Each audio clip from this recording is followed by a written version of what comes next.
여러분, 주위에 중고차를 잘못 샀다가 고생한 사람들을 본 적이 있으신가요? 제 친구도 싼 중고차만 찾다가 결국 차를 잘못 사서 3달 만에 저에게 찾아와 도와달라고 한 적이 있습니다. 결국 차를 다시 팔고 다른 차를 사게 되었습니다. 중고차를 고를 때 딜러도 중고차 정비사들도 절대 사지 않는 중고차가 있습니다. 그런데 대부분의 소비자들은 이걸 모르고 구매한다는 사실입니다. 과연 어떤 차량인지 궁금하지 않으신가요? 오늘은 중고차 딜러뿐만 아니라 정비사들도 거르는 자동차 탑3를 알아볼 텐데요. 딜러들이 추천하지 않는 여러 가지 차량들이 있지만 제가 중고차 딜러를 하는 동안 여러 차량을 수리하기 위해 정비업체를 드나들었는데요.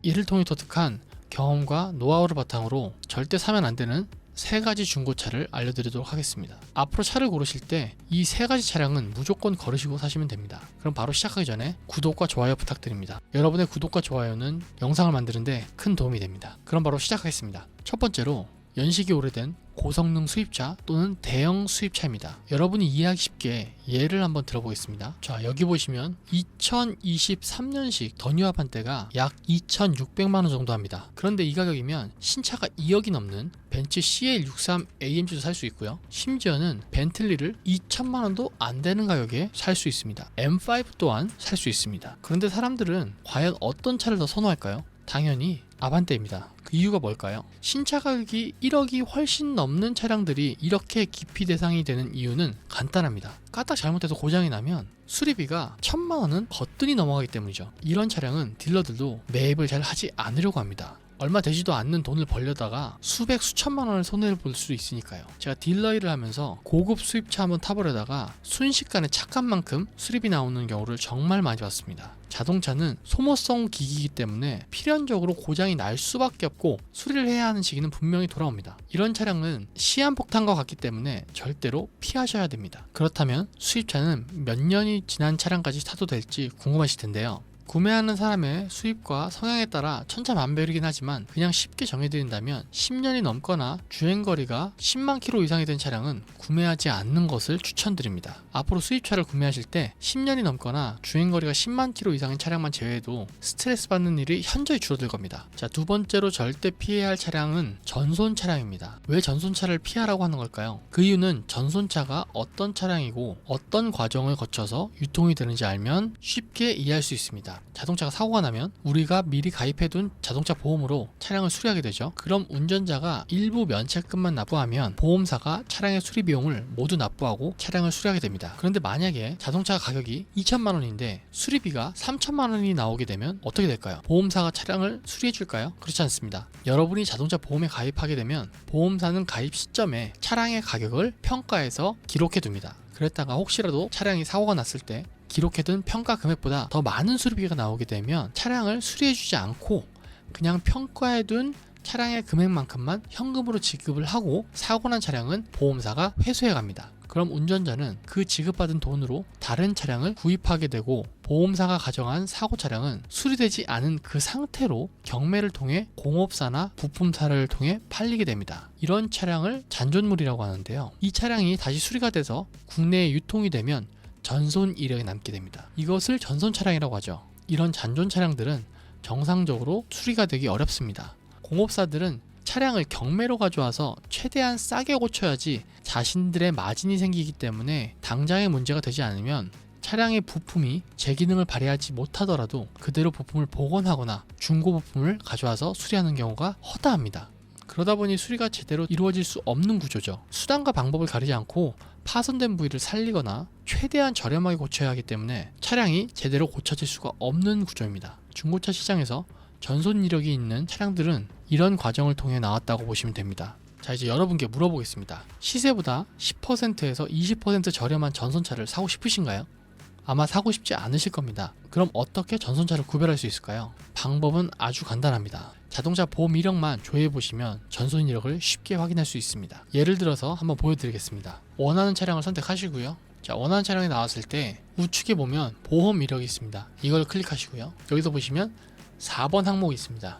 자동차 보험 특수사고 이력 전손 1회 적혀있죠? 이러면 전손이 있다는 의미입니다. 도난으로 신고가 됐으면 도난이 찍힐 거고요. 침수나 이제 화재로 인해서 분손 전손이 났으면 여기에 횟수가 찍히게 됩니다. 4번에 특수사고 이력이 있는 차량들은 그냥 피하시면 됩니다. 보시다시피 4번에서 전손 이력을 확인할 수 있습니다.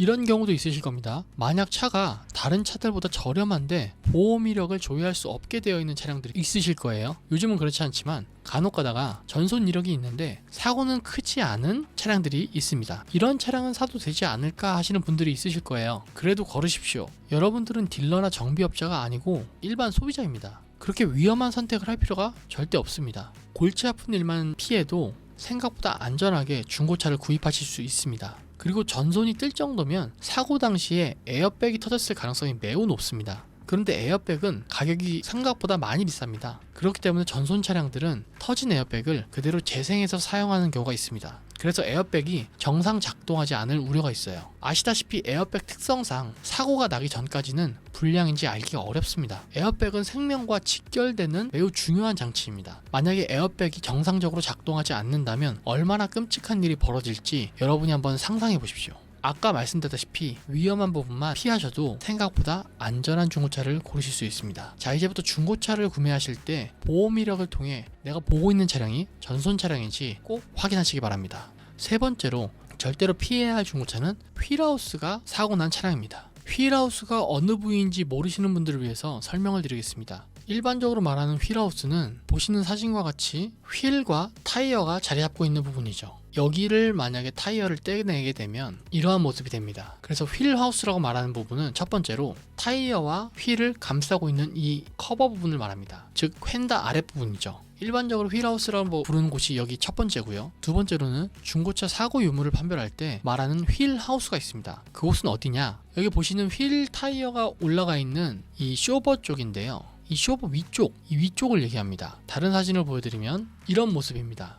이 하단부에 휠 타이어가 올라와서 만나는 이 지점이 됩니다. 이 부분은 본네트를 열면 볼 수 있습니다. 다른 각도에서 찍은 사진을 한번 보겠습니다. 이렇게 되어 있죠. 멀리서 봤을 때의 사진입니다. 휠 타이어를 지탱하고 있는 부분이죠. 이 부위를 휠 하우스라고 하고 이 부분이 타이어와 휠을 지지하고 있는 부분입니다. 이곳은 본네트를 열면 확인할 수 있습니다. 이 휠하우스가 파손되면 운전자가 핸들로 방향을 조향하는데 문제가 생길 수 있습니다. 쉽게 말하면 차가 똑바로 가지 않거나 운전자가 방향을 틀어도 원하는 만큼 차의 방향이 바뀌지 않을 수 있다는 의미입니다. 이 휠하우스 차량이 정말 위험한 이유는 고속주행이나 돌발 상황에서 방향을 바꿨을 때 내 뜻대로 움직이지 않아 위험한 상황을 맞이할 수 있다는 것이죠. 휠하우스가 손상이 되었다면 그냥 걸으시는 것을 추천드립니다. 휠하우스를 판금 작업했건 교환을 했건 그냥 사지 않는 것이 좋습니다. 그럼 어떻게 휠하우스 사고를 확인하는지 궁금하실 텐데요. 휠하우스 사고는 차량 성능지를 확인하면 알 수 있습니다. 함께 성능 점검표를 보면서 말씀드리겠습니다. 자, 차량을 확인했을 때 우측 부분이나 또는 하단 부분에 성능 점검표, 성능 점검 이 부분을 누르시면 사고 여부가 확인이 됩니다. 쭉 내려보시면 보시다시피 무사고 차량들은 성능지를 보시면 아무런 표기가 되어 있지 않습니다. 휠하우스는 이 우측에 동그란 부분이 보이시죠? 이 부분을 휠하우스라고 합니다. 여기에 빨간색 또는 파란색으로 무언가가 표시되었을 때 휠하우스에 사고가 났다고 보시면 됩니다. 그러면은 사고가 난 차량을 한번 보시도록 하겠습니다. 이곳을 보시면 W라는 표시가 확연하게 눈에 들어옵니다. 조수석 쪽은 아무런 표시가 없는데요. 왼쪽은 파란색으로 표시가 되어 있습니다. 운전석 쪽 휠하우스가 판금이 들어갔다는 의미입니다. 만약에 얘가 빨간색으로 되었다면 교환이란 의미입니다. 이렇게 표시되어 있는 차량들은 그냥 걸으시면 됩니다. 여러분, 앞으로 중고차를 고르실 때 성능지를 꼭 확인하시고 성능지가 미등록되었거나 성능지의 휠하우스 부분이 판금 또는 교환, 즉 W 또는 X가 표시되어 있는 차량들은 꼭 걸으시기 바랍니다. 여러분 어떠셨나요? 여러분은 이제 딜러들도 사지 않는 최악의 차량을 피하는 방법을 알게 되셨습니다. 서류만 간단히 확인하면 알 수 있는 부분들이니 중고차를 사기 전에 잊지 말고 꼭 확인하시기 바랍니다. 사실 이것 외에도 중고차를 살 때 고민되는 부분들이 많이 있을 겁니다. 그런 고민들이 있다면 댓글로 남겨주시면 다음 컨텐츠에서 다뤄보도록 하겠습니다. 영상이 마음에 드셨다면 구독과 좋아요 부탁드립니다. 그럼 저는 다음에 더 좋은 영상으로 찾아오도록 하겠습니다. 감사합니다.